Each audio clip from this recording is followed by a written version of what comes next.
everyone, Nicole Russo in Lexington, Kentucky, and Dan Illman in our New York studio, coming to you for this week's edition of the Oaks Countdown. Let's start, as always, by taking a quick look at the points list toward a spot in the Philly Classic. Remember, 14 can start on the first Friday in May, and Tonalist shape continues to dominate the Florida division with her win in the Davona Dale last Saturday at Gulfstream, remaining unbeaten. She bested a well-bred and well-regarded filly in Spice Is Nice, who was actually set off favored as she stepped up to graded company in just her second career start.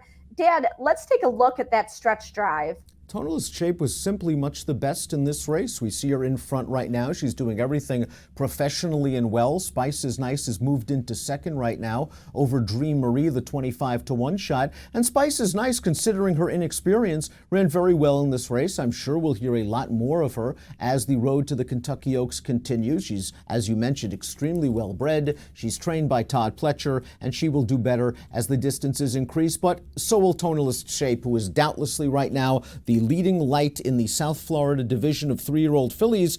Listen, Tonalist shape, I love the way they've managed her, Nicole. They've gradually stepped her up in distance. The next step will be a 2-turn mile and a 16th in the Gulfstream Park Oaks, and I see no reason why that should pose a problem for her at all. She got back to a very respectable buyer speed figure for that win in the Davona Dale. She deserves to be a top 5 contender for the Oaks as of right now.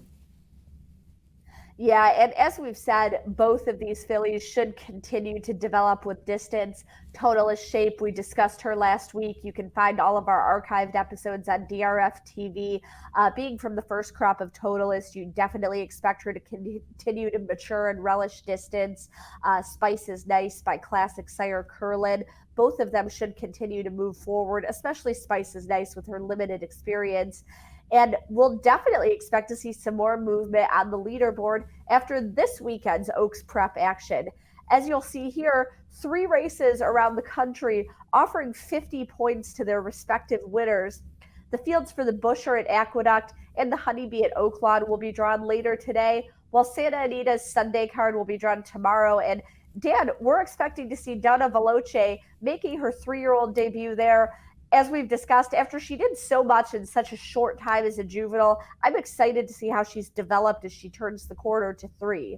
Her connections showed an extremely strong amount of confidence in this filly after she dominated her career debut. They threw her right to the wolves in the Breeders' Cup Juvenile Fillies. She ran quite well. She ran well in her subsequent start. Now she got a deserved break to hopefully grow up and mature over the winter. She's going to be way the horse to beat in the Santa Isabel, and if she gets through it as expected, well, there's a very good 3-year-old filly waiting for her in the Santa Anita Oaks, and that is Venetian Harbor, that Munnings filly who has just been very good in her last 2 races. This is an exciting crop of 3-year-old fillies, even with the recent retirement of the Bob Baffert trained Bass. But right now, Donna Veloce, to me, just has all upside, and I'm really looking forward to her race on Sunday.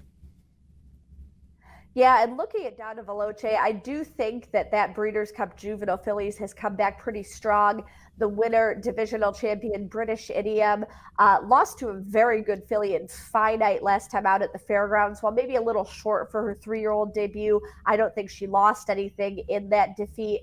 Bast, as you mentioned, came back to win her next 2 outings before a soft tissue injury forced her retirement. That being considered, I think Donna Veloce has been flattered.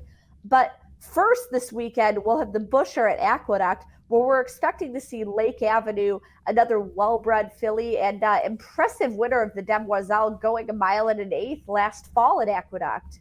And we'll take a look at that race right now. You have to remember in this race, on this day at Aqueduct, you had to get to the lead and get to the rail. And Lake Avenue, despite breaking from a very difficult outside post position, was able to clear off and make the lead. That being said, she really ran in the lane as you see her extending, and we talk about her pedigree. She is by Tappet. Her dam won the Apple Blossom and the Gopher Wand. This filly could be any kind, but she's making her first start off of a layoff. She did have the track in her favor last time out, and of course these races are known as prep races for a reason. The ultimate goal, of course, being the Kentucky Oaks, and you don't exactly want to have your 3-year-old filly razor sharp the first weekend of May March, you want them the first weekend of May. May Dean's an interesting alternative, perhaps, in the Busher because she was up against the track last time out. She came with a good run to finish second, one of the few horses actually doing some late running in that race. And to me, she is sort of an alternative maybe on Saturday, but something tells me that Lake Avenue, by the time the Kentucky Oaks comes, she's going to be one of the top ones. Yeah, and you certainly make a good point about this being a prep. And, Bill Ma, obviously one of those trainers who we discuss frequently, who really knows how to pick out a target, work backwards from it, not have his horses peak too early. That being said, I'm so excited about Lake Avenue to see her running in, sort of these longer distance races. You mentioned that she's by Tapit. He's the sire of 3 Belmont Stakes winners and a Kentucky Oaks winner and champion in Untappable. Dam 7th Street. Very interesting. A lot of speed in her family, including Golden Shaheen winner Reynaldo the Wizard. But 7th Street was a multiple Grade 1 winner around 2 turns. This one really seems to be taking after her dam. And interestingly, this is also the family of a Kentucky Derby hopeful in Authentic, who we'll also see this weekend at Santa Anita.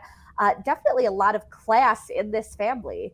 Oh, there's no doubt about it. There's black type all over this family, and it could just be getting better, as you mentioned, not only with Lake Avenue, but with Authentic as well. No, she's the goods. She was a little green, and we saw in the stretch of the Demoiselle, she changed back to her left lead at the 16th pole. She had the race well in hand. It was never in doubt when she was able to get to the lead in the rail, and I think the sky's the limit for her. This is a very exciting group, top to bottom. If you go back and you check out the list of points earners right now, Finite is the boss of this division. She has proven it. British Idiom, as we said, is going to improve most likely in her very next race, probably in the Ashland at Keeneland. I think Tonalist, Shape, and Spice is nice. We still have yet to see their very best race. And Donna Veloce, Venetian Harbor, of course, Lake Avenue. There are talented fillies all over, and it's going to be an exciting road to the Kentucky Oaks.